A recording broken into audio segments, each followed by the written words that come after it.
I can't believe you're actually going through with this, Olivia said, her voice dripping with disdain as she leaned against my office doorframe.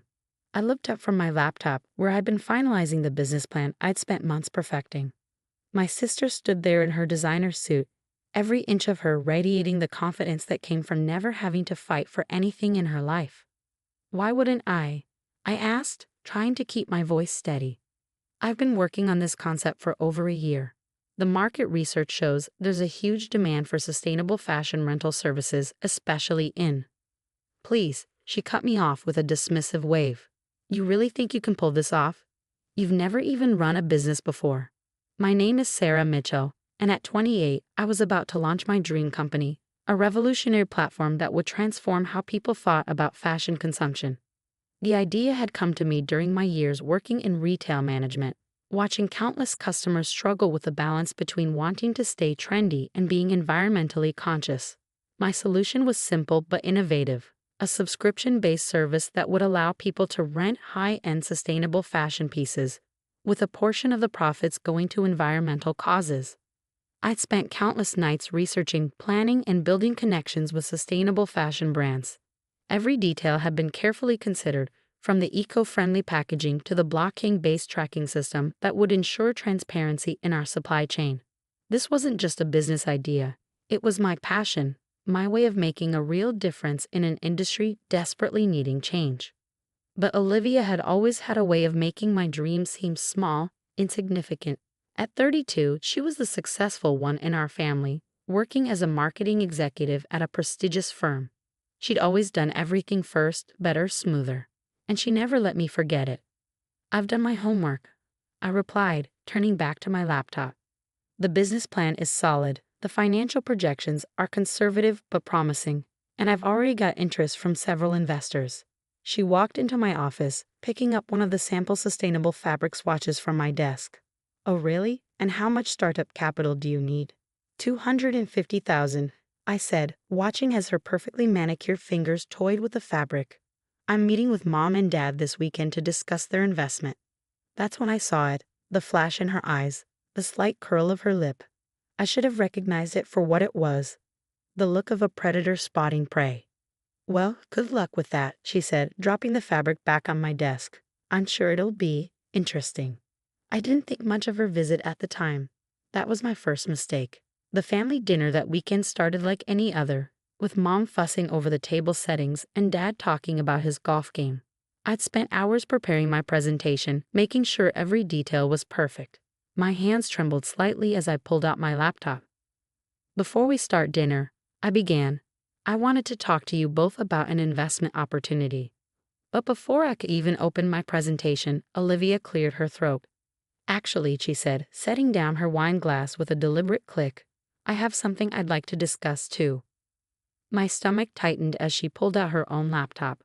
I've been working on an exciting new venture, she announced, her voice carrying that confident tone she perfected over years of corporate presentations. A revolutionary platform in the sustainable fashion space. The world seemed to tilt on its axis as I watched her pull up a sleek presentation, complete with professional graphics and animations. My presentation suddenly felt amateur in comparison.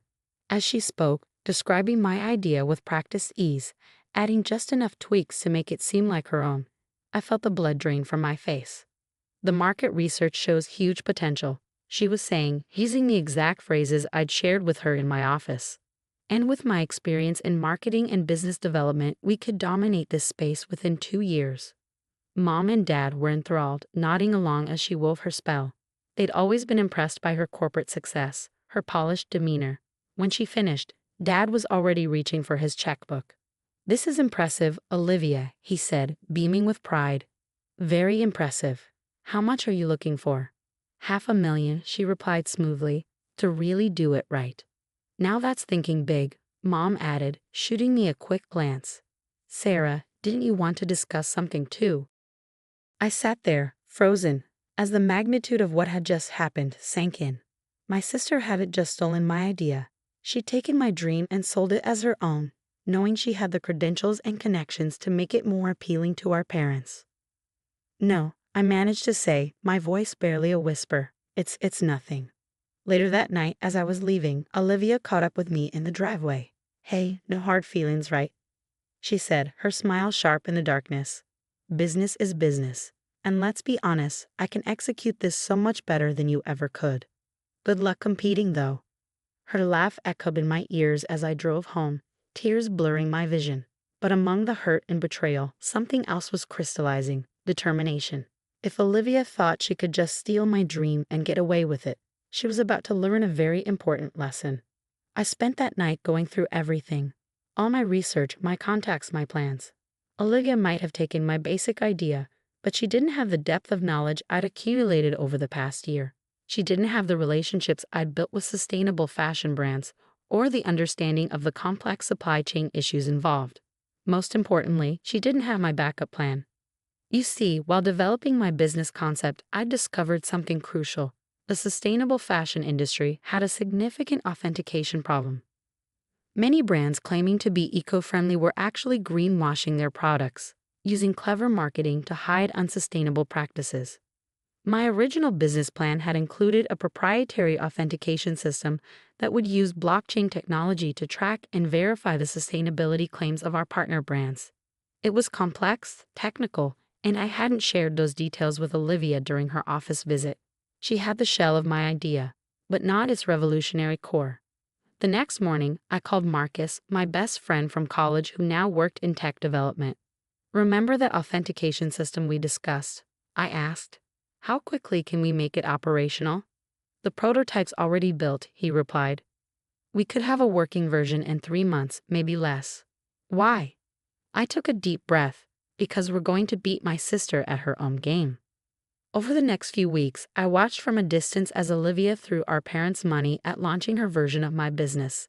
She hired a flashy PR firm, rented expensive office space, and started making grand promises about revolutionizing sustainable fashion.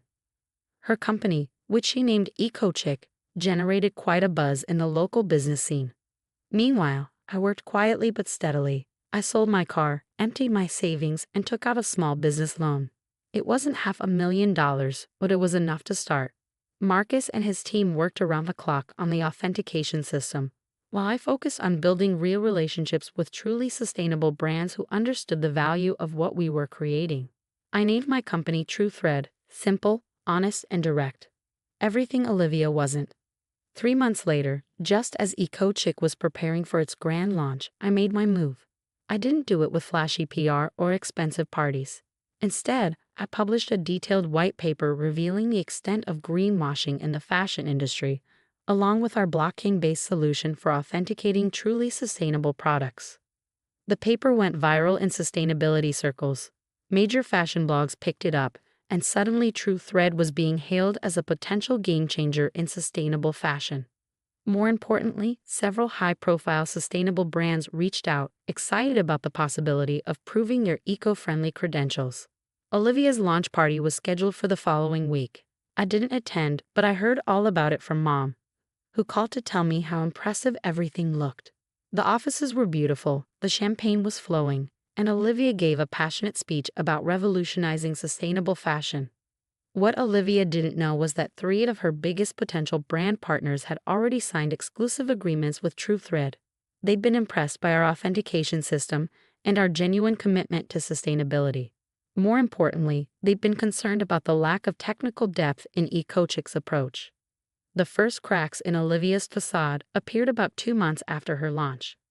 Without proper authentication measures, EcoChick had accidentally partnered with several brands that were later exposed for greenwashing. The scandal was minor, but it was enough to make other potential partners nervous.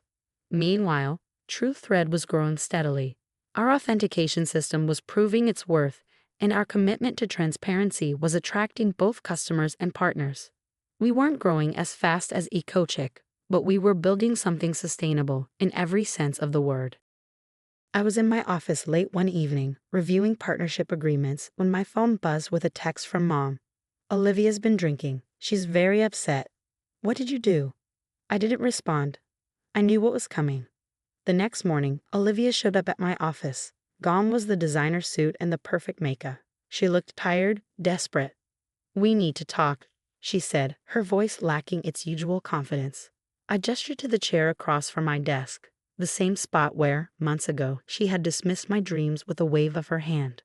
"I'm listening," I said quietly, watching as my sister struggled to find the words that would salvage her failing business. And in that moment, I realized that sometimes the sweetest victory isn't in watching your enemies fall, but in knowing you succeeded despite them.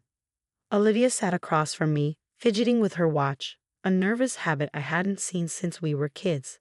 The morning light streaming through my office window highlighted the dark circles under her eyes, the slight tremor in her hands. This wasn't the polished sister who had smugly stolen my dreams. This was someone on the edge of desperation. "I need your help," she finally said, the words seeming to physically pain her. "Eco Chick is in trouble." I leaned back in my chair, letting the silence stretch between us. Part of me wanted to savor this moment, to let her feel the full weight of her actions. But another part, the part that remembered building sandcastles with her at the beach and sharing secrets under blanket forts, ached at seeing her so broken. "What kind of trouble?" I asked, keeping my voice neutral. She ran a hand through her hair, a gesture so uncharacteristically vulnerable that it caught me off guard. "Everything's falling apart," she admitted. "The greenwashing scandal was just the beginning. We've lost 3 more brand partnerships this week. Our authentication process is a mess. We can't verify half the claims our partners make about their sustainability practices. And now," she paused, swallowing hard.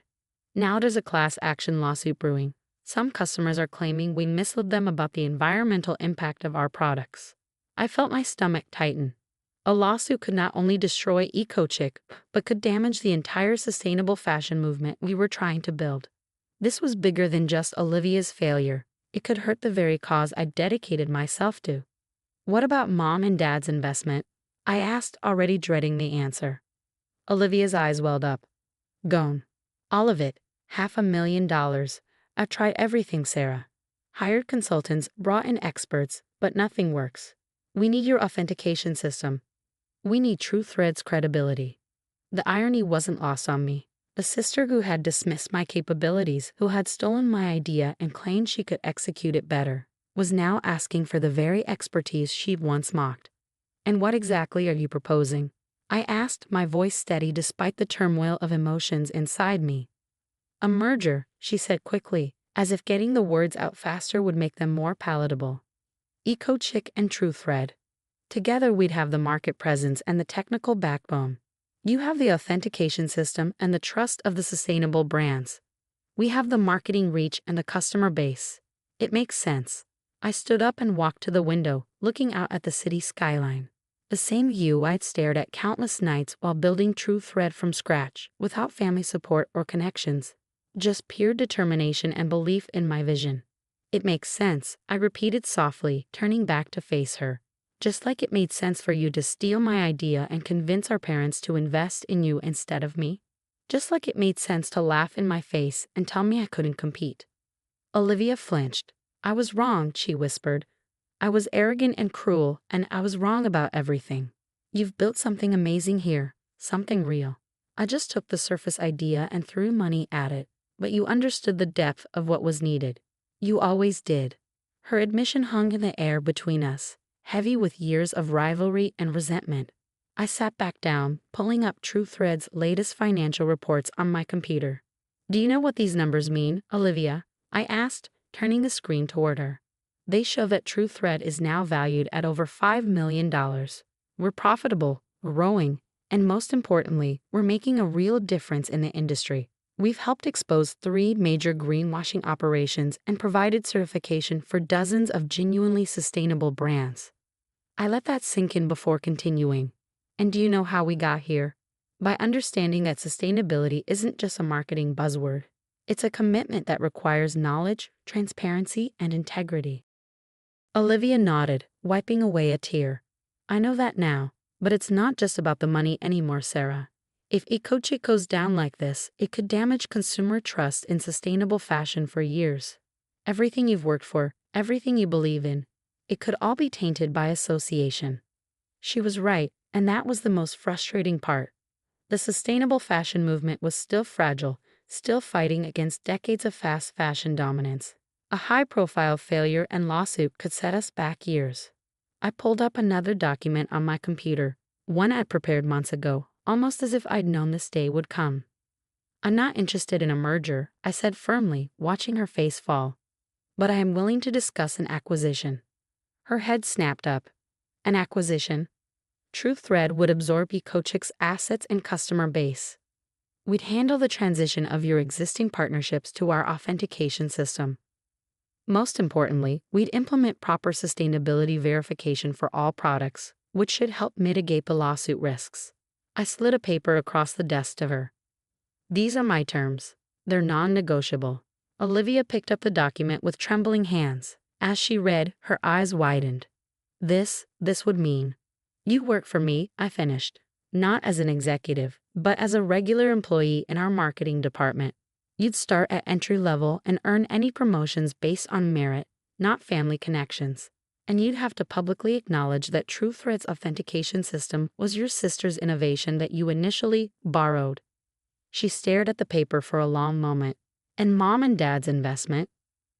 I'll ensure they get partial recovery of their investment through shares in TruthThread. Not all of it. They made their choice when they backed you without even hearing my pitch. But enough to show that family still means something to me. Olivia looked up at me, and for the first time in years, I saw my sister instead of my rival. Why would you do this? After everything I did to you? I thought about all the nights I'd stayed up working on TruthThread, all the obstacles I'd overcome, all the strength I found in myself when everyone else had doubted me. Because success isn't about destroying your competition, I said softly. It's about staying true to your vision and your values, and my vision was always about making the fashion industry more sustainable, more transparent. This acquisition serves that goal. I paused, letting a small smile cross my face. Besides, watching you have to learn things the right way, from the ground up, might be satisfaction enough. A week later, we announced the acquisition. The press praised it as a smart consolidation in the sustainable fashion space, but those who knew the whole story saw it for what it was. A testament to the power of doing things the right way, even when others take shortcuts. Olivia started her new role the following Monday. I watched from my office as she was shown to her small cubicle, accepting the standard employee laptop and orientation packet with a humility I'd never seen in her before. It was strange seeing her without the designer suits and perfect makeup, dressed in business casual like any other employee. That evening, as I was leaving the office, I found a note on my desk written in Olivia's familiar handwriting. I never said it properly before, but I'm sorry. Not just for stealing your idea, but for every time I made you feel less than. You've built something extraordinary here, and I hope one day I can earn the right to be proud to be your sister again. Thank you for giving me a chance to learn from you. Oh. I tucked the note into my desk drawer and headed home, feeling lighter than I had in months. The next morning, I had Marcus start training Olivia on our authentication system. If she was going to work her way up in my company, she was going to learn everything from the ground up, starting with the very thing she should have valued from the beginning. Over the next few months, I watched as Olivia threw herself into learning every aspect of the business. She stayed late, asked questions, and most surprisingly, showed genuine interest in understanding the technical side of our authentication system. The employees who didn't know our history were impressed by her work ethic. Those who did watched with a mix of amusement and respect as she earned her place, one small victory at a time. Mom and Dad took longer to come around. The loss of their investment had strained family relationships, and it took several uncomfortable Sunday dinners before we could all sit at the same table without tension. But gradually, as they saw how TruthThread was growing and how Olivia was changing, things began to heal. 1 year after the acquisition, I called Olivia into my office. She entered with the quiet confidence she developed, so different from her old arrogance. I've been reviewing your performance reports, I said, gesturing for her to sit. Your supervisors speak highly of your work, particularly your recent campaign for our Authentication Awareness Initiative. She nodded, waiting for me to continue. There's a senior marketing position opening up, I said, watching her carefully. You'd be welcome to apply, just like any other employee. A smile spread across her face, not the smug grin of old, but something genuine and warm. Thank you, but I think I'll wait. I'm still learning so much in my current role, and honestly, I want to earn it, really earn it this time. I felt a surge of pride, not just in my company's success, but in watching my sister become someone who finally understood the value of doing things the right way. Well, I said, standing up and gathering my things. In that case, want to grab coffee? I've been working on some new ideas for expanding our authentication system, and I'd love your marketing perspective. As we walked to the coffee shop, discussing business ideas and sharing genuine laughs, I realized that sometimes the best revenge isn't about getting even. It's about growing beyond what hurt you, and maybe even helping others grow too. TruthThread continued to lead the sustainable fashion revolution, but more importantly, it stood as proof that success built on integrity lasts longer than any shortcut. And every time I saw Olivia working late at her desk, poring over sustainability reports or crafting honest marketing campaigns, I knew that some lessons, though hard learned, were worth every difficult moment along the way.